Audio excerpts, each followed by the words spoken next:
Good morning mga viewers at subscribers. Ito na naman si BC58. Hala, sa Facebook ko, Victoria Cabanban. Ayan. Ang plums, dalawang kulay. Isang red. Pag hinog na yan, nagiging dark color. Ayan. Ganyan ang hinog na hinog. Ganitong kulay. Umiitim siya. Ayan, umiitim siya. Pagka kasi mapula-pula lang na ganyan, maasim-asim pa yan. Yan ang plums. Maasim-asim. Tapos yung dilaw naman, pag may berde pa, medyo hilaw pa yan. Maasim din. Kailangan kasi parang lansones. Pag pinitas nyo ng green, mapakla. Ito naman, maasim. Minsan pag inikot nyo ng yan natin yan. Yung kasi mga alikabok yan eh. Pagka naglalagay ng fertilizer, mahangin.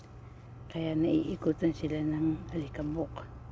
Kaya pinupunasan ko pa ng wet paper towel yan. Hugasan ko muna. Punasan ng wet paper towel. Siyempre, yung mga pataba dito, mabilis makataba.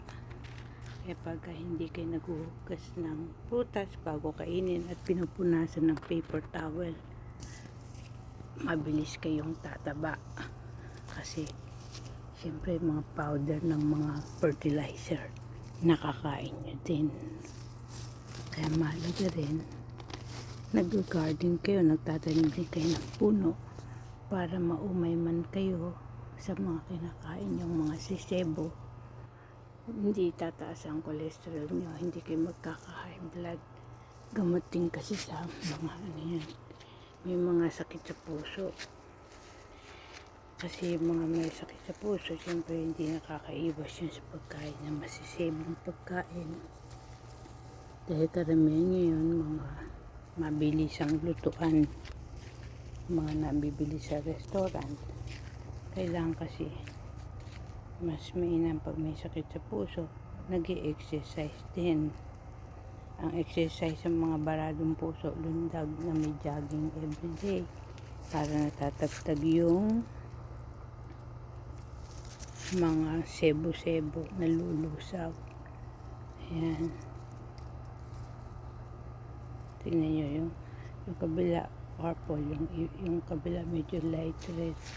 Ito naman ang yellow na plums. Yan, taas, hitik, siksik, luma, siksik, umaapaw. Ayan, dati may ano yan, may napitas akong apricot. Nag-ano kasi yung mister ko ng sanga. Pagka may mga sanga, dinuduktong niya sa puno. Kaya minsan sa isang puno, 3 ang klase ng naaani. Ayan. Maganda kasi ang kuha sa umaga.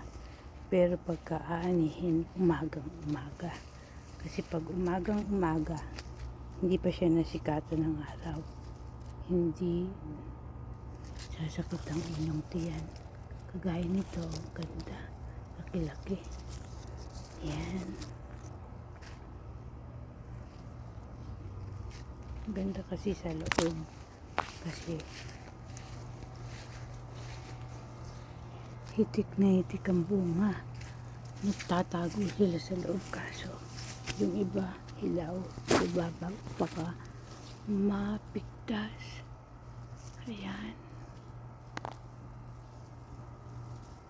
baka mapigtas kasi hilaw pa tong matok. Ayan, may nahulog, kita niyo yan, tisahulog sa loob. Ayan, kahit bata makakaani. sa baba ng puno. Ah, Diyos.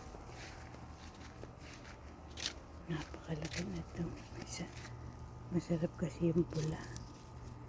Ayan. Ang maganda kasi niyan eh. Itim ang kulay. Itim na itim. Kasi minsan akala mo hinog na. Hindi pa pala. Dahil napabalot ng alikabok. Ayan o. Ito yan. Kulay cherry. Kulay apple. Yung kasing dark color na sinasabi ko para matamis. Ganito pagka-dark, pero pag naalis sa alikabok parang apple. Ayan. Hindi. Ang apple kasi pagka sariwa bagong nagkagat ng